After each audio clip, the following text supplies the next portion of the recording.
혼인관계를 해소하는 가장 대표적인 방법은 이혼입니다. 이러한 이혼은 방식에 따라 부부 사이의 합의에 의해 이혼을 하는 협의 이혼과 법원에서 재판을 받아 이혼을 하는 재판상 이혼으로 구분됩니다. 이혼의 효과는 동일하지만 이혼 과정의 절차에 따라 구분하는 것입니다. 협의 이혼의 경우도 법원에서 형식적인 절차를 거치지만 당사자 사이의 이혼 의사의 합치만으로 이혼이 이루어지게 됩니다. 이혼 소송을 제기한 당사자가 주장하는 이혼 사유가 재판상 이혼 사유에 해당하는지 여부는 이혼 소송에서의 주된 쟁점 사항이 됩니다. 법률에서 인정하는 이혼 사유에 대해서는 다음 영상에서 다시 살펴보고, 이번에는 재판상 이혼에서 이혼이 성립하기 위한 요건 및 관련한 문제들을 살펴보겠습니다. 우선 재판상 이혼의 경우 원칙적으로 조정을 거쳐야 합니다. 가사소송법 제50조 제1항에 따라 조정을 거쳐야 하나 조정이 의무적이지는 않으며 실무상 조정을 거치지 않는 경우도 많습니다. 조정이 개시되면 당사자 본인이 출석해야 하며 변호사 등 대리인이 동석하여 진행할 수 있습니다. 그리고 이혼 및 그와 부수하는 사항의 부부 사이에 합의가 이루어져 조정이 성립되면 조정 성립과 함께 이혼의 효과가 발생합니다. 재판상 이혼을 하는 절차는 법원에 소장 또는 조정 신청서를 접수하면서 시작됩니다. 이혼 소장에는 이혼의 청구 취지를 기재하고 청구원인의 이혼 사유를 기재해야 합니다. 그런데 이혼 소장에 기본적으로 첨부해야 하는 서류들은 무엇이 있을까요? 법원에 제출하는 이혼 소장에는 원고와 피고의 혼인관계 증명서와 기본증명서, 가족관계 증명서 및 주민등록등본과 주소 변동 사항이 포함된 주민등록 초본을 첨부하게 됩니다. 그런데 아무리 부부 사이라도 상대방 배우자의 주민등록등본 등을 갖고 있는 경우는 흔하지 않습니다. 이럴 때에는 우선 원고의 주민등록등본 등만 첨부하여 제출하고, 그러면 법원에서 피고의 것도 첨부하도록 보정명령을 내리게 됩니다. 그러면 그 보정명령에 근거하여 주민센터에서 상대방의 주민등록등본을 발급받아 제출할 수 있습니다.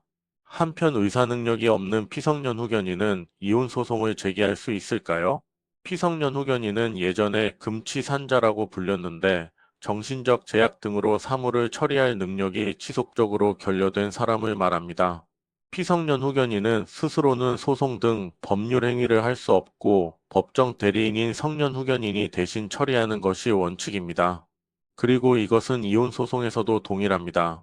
대법원은 이혼 사유가 존재하고 피성년 후견인의 이혼 의사를 객관적으로 추정할 수 있는 경우 성년 후견인이 대리하여 이혼을 청구할 수 있다고 판단하였습니다. 그리고 피성년 후견인의 이혼 의사를 추정하기 위해서는 피성년 후견인의 평소 결혼관 등 재반 사정을 종합하여 혼인 관계의 해소가 피성년 후견인의 이익에 부합하고 피성년 후견인도 이혼 청구를 했을 것이라고 볼 수 있을 정도가 되어야 한다고 하였습니다. 한편 이혼 소송에 제기된 후 부부 중 일방이 사망하는 경우는 어떨까요? 이혼 소송은 혼인이라는 신분관계가 소송의 대상입니다. 그러므로 이혼 소송 중 부부 중 일방이 사망하게 되면 그것으로 이혼 소송은 종료된다는 것이 대법원 판례의 입장입니다. 대법원은 81무 53 판결에서 일방 배우자의 사망으로 소송은 종료하고 사망 사실을 간과하고 이혼 판결을 하였다고 하더라도 그 판결은 당연무효라고 하였습니다. 대법원은 또한 93의 246 판결에서는 일방 배우자가 사망한 경우라면 이혼소송과 함께 제기한 재산분할 청구도 함께 종료한다고 판단하였습니다. 그런데 예외적으로 소송이 계속되는 경우도 있습니다. 이혼 청구와 함께 위자료를 청구하였고, 그 위자료를 청구한 당사자가 소송 중 사망한 경우에는 이혼 소송은 종료하지만 위자료 청구는 상속인이 상속받아 청구할 수 있다는 것입니다.